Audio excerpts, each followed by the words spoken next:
अरे तबाही के औलाद, तबाही बाद में मचाइए, हईले पहले ले में चूसे के प्रैक्टिस को।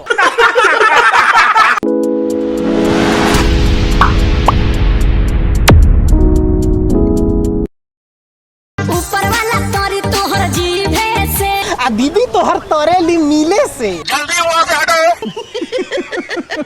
नीचे वाला खुश रही लीभे से।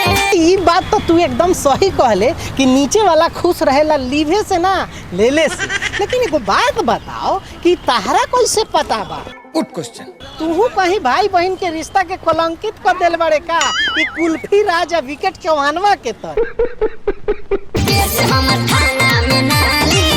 तब तो बढ़िया न बसाले साहब, थाना जाए के का जरूरत बा?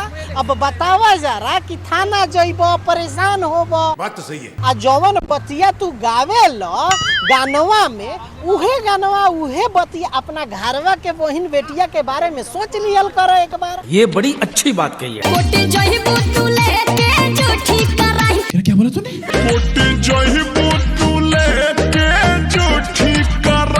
वाह का सोच बाता हार रे लंडपुर नगरी के मुख्यमंत्री। इ नया मशीन के नया नाम हो का कराही।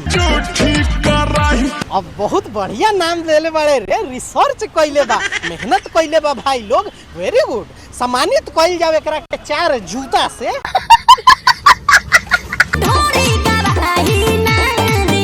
तब तो भाई लोग चंदनवा के लोगे नु ले जाए के पड़ी, काहे से कि ढोढ़ी में तो उहे नु PhD कइले बा, तो बता सकेला कि ढोढ़ी गवाही कैसे दी। गजब बेइज्जती है।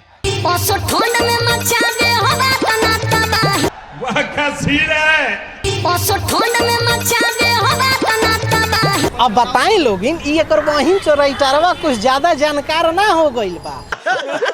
हमरा तो लागता कि अपना बहिनिया पर A+B के फॉर्मूला कुछ ज्यादा ही सॉल्व कइले बा। ओ भाई मारो, मुझे मारो। Once more।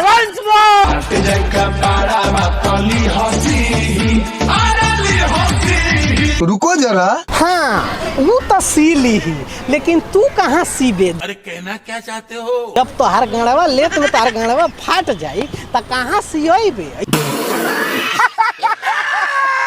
जहाँ सिवावे जाइबे तो तोहार बेइज्जती ना हो जाए। मार चौक दिए भैया जी हम तो। अरे बेइज्जती तो छोड़ा, तू भोसड़ी के कहीं भी मुंह दिखावे लायक ना रहबे। तोहनी लोग का सोचा तारा लोगिन जा तो नीचे कमेंट करके बताओ, तो मिलत आनी अगला वीडियो में। लेकिन जाए से पहले नु लाइक शेयर कमेंट कर ली। हेलो मिलत आनी, बाय बाय, टेक केयर, जय हिंद।